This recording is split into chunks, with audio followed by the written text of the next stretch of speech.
Hey everybody, this is Theoretical Bullshit once again. This is a video response to Zach, who goes by the name ZCooker88, if you haven't heard of him. And Zach, as per your challenge, I'm going to intelligently, or at least try to intelligently account for laws of logic.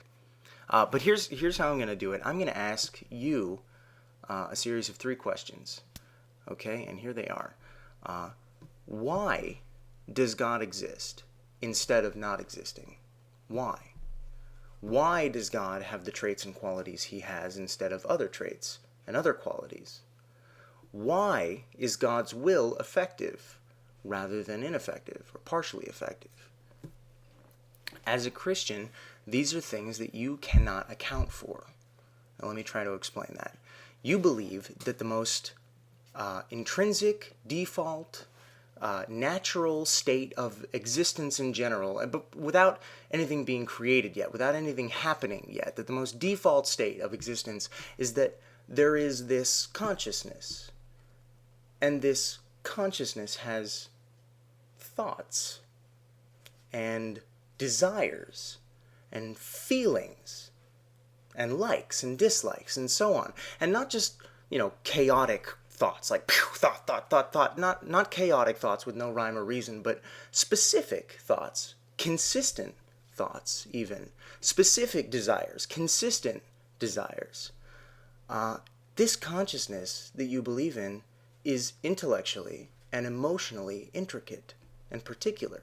You also believe that this consciousness never began to exist, that this consciousness always was. And so, you believe that the most natural, default state of existence is this particular way for no possible reason, with no possible cause.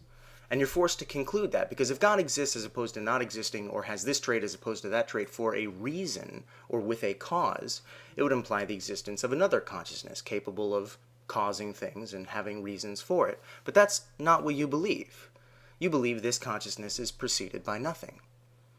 I mean, we obviously can't give God credit for his own existence, right? God clearly has no power over whether he exists, since if he did not exist, he couldn't cause himself to exist. He'd have to exist first to do that.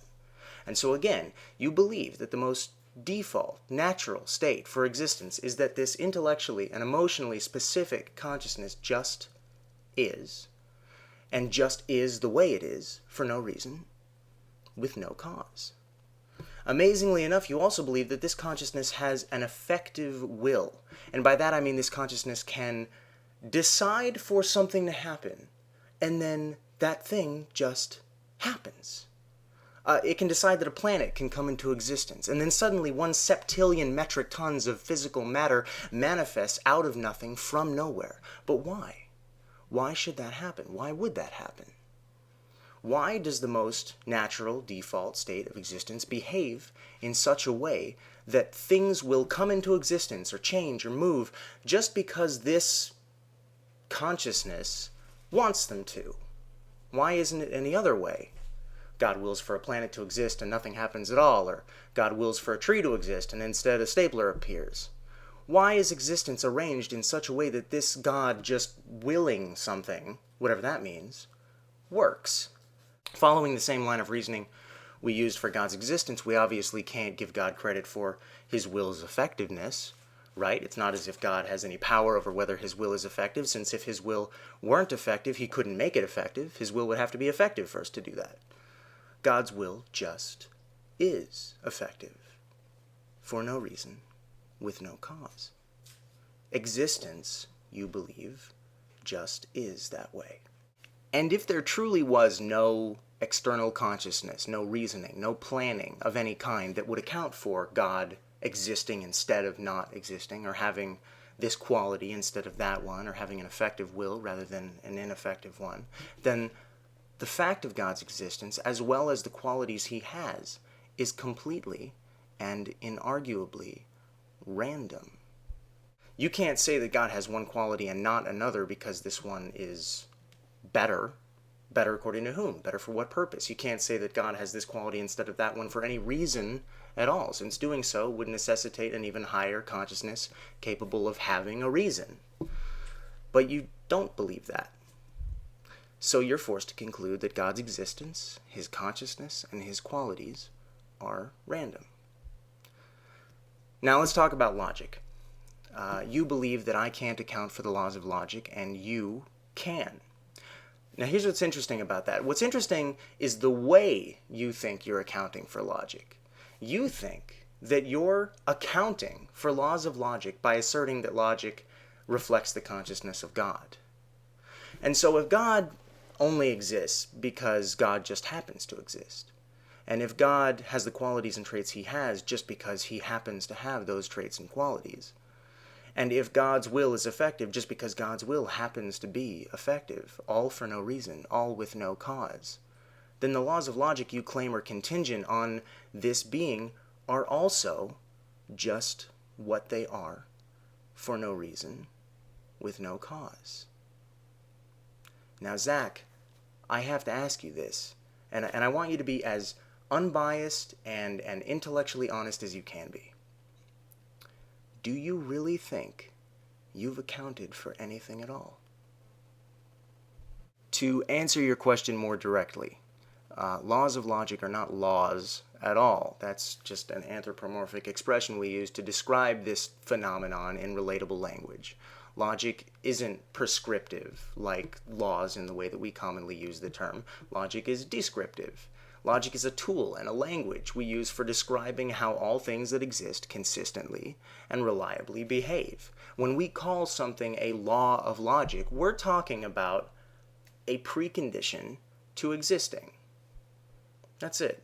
It is a precondition of existence that something cannot be both X and not X at the same time and in the same respect. It is a precondition of existence that something is itself. If it weren't itself, it would be something else, and that something else is itself. And if something is not itself or something else, it isn't. Laws of logic aren't for the universe. The universe doesn't need them. They're for us, to understand the universe. It's not that things that exist are following these rules or laws, it's that we have created rules and laws to follow things that exist. These preconditions just are what they are. Existence just behaves the way it behaves. It just doesn't behave any other way. You of all people should understand this, Zach. As I said in the beginning of my video, you cannot account for why God exists instead of not existing. You cannot account for why God has the traits and qualities he has instead of other traits and qualities. You cannot account for why God's will is effective rather than ineffective or partially effective. You believe that these things just are preconditions to God's existence. You believe that existence in its most natural default form just is this way. You believe that if my worldview is correct, laws of logic must be random and unaccounted for, and you believe that you are accounting for the laws of logic by claiming that they reflect the consciousness of God. But your beliefs about God force you to conclude that God's consciousness is random and unaccounted for. And if laws of logic are entirely contingent upon something random and unaccounted for, then aren't laws of logic themselves also random and unaccounted for in your worldview? So the question is, if being able to account for certain aspects of the universe is really, really that important to you, why are you wasting your time asking me about logic when you could be asking yourself about God?